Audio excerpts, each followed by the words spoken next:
इसको आज हमने फैक्टराइज करना है, तजज़ी करनी है। ठीक है, सबसे पहले हम देखेंगे कि a की 4 प्लस 3a का स्क्वायर b का स्क्वायर प्लस 4b का 4 है, 4b की 4 है। अब हमने करना क्या होता है कि ये चीज़ तो हमारे किसी काम की अभी तक नहीं है। हमें नज़र आया कि यार ये जो a की 4 पड़ा है या 4b की 4 पड़ा हुआ है, मैं इसको कैसे स्क्वायर बना सकता हूँ, क्योंकि ये मुझे स्क्वायर नज़र आ रहा है, ये स्क्वायर नज़र आ रहा है, ये दरमियान वाली चीज़ मेरे पास स्क्वायर नहीं है, ना ही मैं इसको लेके इनका होल का स्क्वायर बना सकता हूँ। अब मैथ का रूल ये होता है बच्चे कि जो काम आप इधर करेंगे वो दूसरी तरफ भी करेंगे। फॉर एग्ज़ाम्पल मैंने ये आपके पास एक तराजू है, तो इसके 2 पलड़े हैं, तो यहाँ पे और यहाँ पे इधर 5 kg रखूँगा तो यहाँ पे भी मुझे 5 kg रखना पड़ेगा। अगर मैंने यहाँ 5 kg रखा है तो यहाँ पे भी 5 kg रखूँगा, तो तब जाके ये मेरा काम बैलेंस होगा। मैथ हमें बताती है कि भाई एक काम, एक तरफा काम आप कोई नहीं कर सकते, ऐसा काम करें जो दोनों तरफ हो, यानी कि इक्वली रहना चाहिए। उसके बाद आप दुनिया जान की जो भी चीज़ लगाएंगे मुझे उससे कोई भी नुकसान नहीं होगा।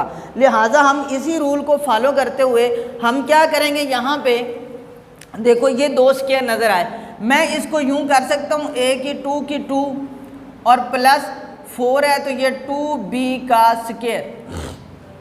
अभी बेटा हम लोगों ने ये बात जब यहाँ तक पहुँचे तो हमारे जहन में आई कि यार हाँ ये होल का स्क्वायर पड़ा हुआ है, इसको खोल के एक्सपेंड करके हम लिख सकते हैं। तो मैंने आपको ये बात बताई थी, देखो जैसे कि a प्लस बी होल का स्क्वायर किस तरीके से खोलते हैं बच्चे हम, कि a का स्क्वायर पहली का स्क्वायर हमेशा जमा दूसरी का स्क्वायर है, तो जमा है तो जमा लगाओ, 2 फार्मूले वाला लिखो, पहली ज़रब दूसरी करो, इस तरीके से हम खोलते हैं। बिल्कुल इसी फार्मूले के तहत इसको खोलेंगे।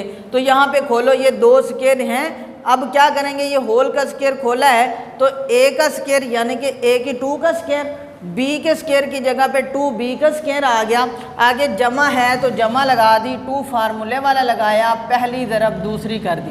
पहली मेरे पास क्या है a की 2 और दूसरी क्या है मेरे पास 2b की 2, यहाँ पे भी b की 2 है, समझ आई, क्योंकि ऊपर 4 था इसलिए a की 2 की 2 और b की भी 2 की 2 आ जाएगा। ये चीज़ मैंने बना दी, इस फार्मूले के तहत मैंने इसको खोल दिया। अब मैंने क्या किया, क्योंकि मैथ में मैंने अभी आपको बताया कि कोई काम सिंगली तो करना ही नहीं है, एक तरफा तो करना ही नहीं है। अगर ये काम हमने अपनी तरफ से किया है, मेरे पास इस जैसी कोई रकम मौजूद नहीं है, इतना टुकड़ा, अब मुझे क्या करना पड़ेगा, इसके इतनी रकम को माइनस करना पड़ेगा। देखो 2 चीज़ें तब भी कैंसिल आउट होती है ना, जैसे 5 मैंने लिखा तो इधर मैंने -5 लिखूंगा तो तब मेरा आंसर 0 आएगा, यानी कि ये दोनों कैंसिल आउट हो गया आपस में, ये वाला इससे कैंसिल हो गया। लिहाजा वही काम के तहत मैंने इसको मल्टीप्लाई करो, 2 कितने हो गए 4, a की 2 b की 2, ये मैं इस रकम के अंदर से माइनस भी कर देता हूँ। मैं यहाँ पे लिखूँगा -4 a की 2 b की 2, ठीक है जी। अब मेरे पास ये चीज़ बच गई, इसको मैं उठा के यहाँ पे लिख देता हूँ +3 a की 2 और b की 2। समझ आ गई यहाँ तक मेरी बात। अब मैंने क्या करना है कि ये इतनी जो चीज़ है मेरे पास, ये होल का स्क्वायर पड़ा हुआ है और इसके अंदर से ये चीज़ मैं माइनस कर लूँगा, ठीक है। अब मुझे कोई फ़र्क नहीं पड़ा, क्यों, ये चीज़ और ये सेम है, ये माइनस का और ये प्लस का दोनों कैंसिल हो जाएंगे तो रकम मेरी यही बच जाएगी ना पहले वाले, इसमें कोई फ़र्क नहीं पड़ा।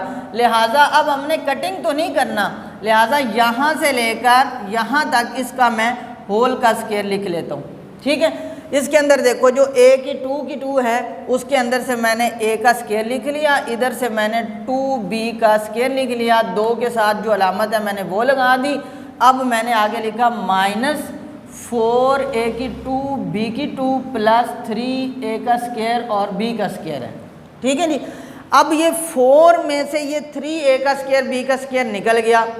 देखो हमने ये बात पढ़ी है -4 a की 2 b की 2 +3 a का स्क्वायर b का स्क्वायर। अलामतें मुख्तलिफ होंगी तो अमल माइनस का होगा, अलामत बड़ी रकम की लगेगी। यहाँ पे अमल माइनस का है, अमल सबट्रैक्ट का है, लेकिन अलामत बड़ी रकम की है तो लिहाजा माइनस ए की 2 और बी की 2 आ जाएगा यहाँ पे। अब मैंने क्या करना है कि इसको मैं माइनस कर देता हूँ, तो मेरे पास क्या चीज़ बच गई फिर, ए की 2 जमा 2 बी की 2 होल का स्क्वायर माइनस ए की 2 बी की 2। दो स्क्वायर हैं, दरमियान में माइनस है, तो क्या करूँगा, एक दफ़ा प्लस में लिख दूँगा, एक दफ़ा माइनस में लिख दूँगा। अब उसी तरीके से बड़ी ब्रैकेट लगाऊँगा, ए की 2 प्लस 2 बी की 2 प्लस ए का स्क्वायर बी का स्क्वायर इंटू ए की 2 प्लस 2 बी की 2 और माइनस ए का स्क्वायर और यहाँ पे बी का स्क्वायर। यही हमारा इसका आंसर है। समझ आ गई बात, कर दूँगा।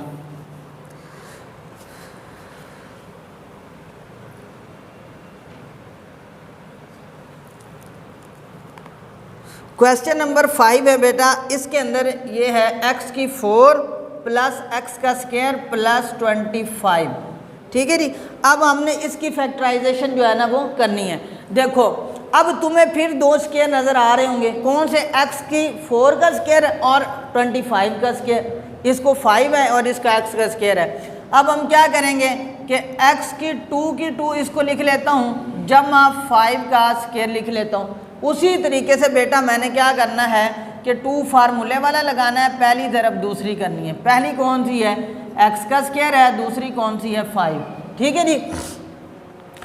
अब बेटा मेरे पास क्या हुआ कि ये काम मैंने इधर प्लस में किया है तो माइनस में भी करना पड़ेगा, अदरवाइज मेरा क्वेश्चन ठीक नहीं होगा।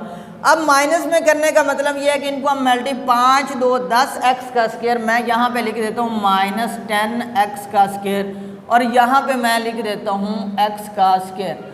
अच्छा कोई बच्चा ये भी कह सकता है, लो जी इधर तो 2 इंटू एक्स स्क्वायर मल्टीप्लाई 5 लिखा था तो इधर माइनस 10x का स्क्वायर कैसे लिख दिया।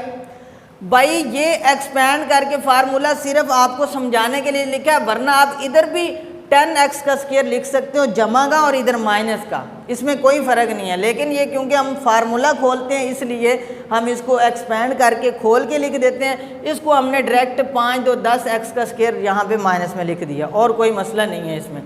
अब इतनी बात फिर होल का स्क्वायर बन गई, यानी कि यहाँ ब्रैकेट लगाई, x का स्क्वायर लिखा और यहाँ पे ये 5 लिखा, 2 के साथ वाली अलामत लगाई, ऊपर स्क्वायर लिखा, तो यहाँ पे 10 में से ये 1 चला गया, बाकी माइनस 9x का स्क्वायर आ गया। ठीक है जी। अब हम क्या करेंगे, ये होल का स्क्वायर है x स्क्वायर प्लस 5 होल का स्क्वायर माइनस ये 3x का स्क्वायर होता है। ठीक है जी।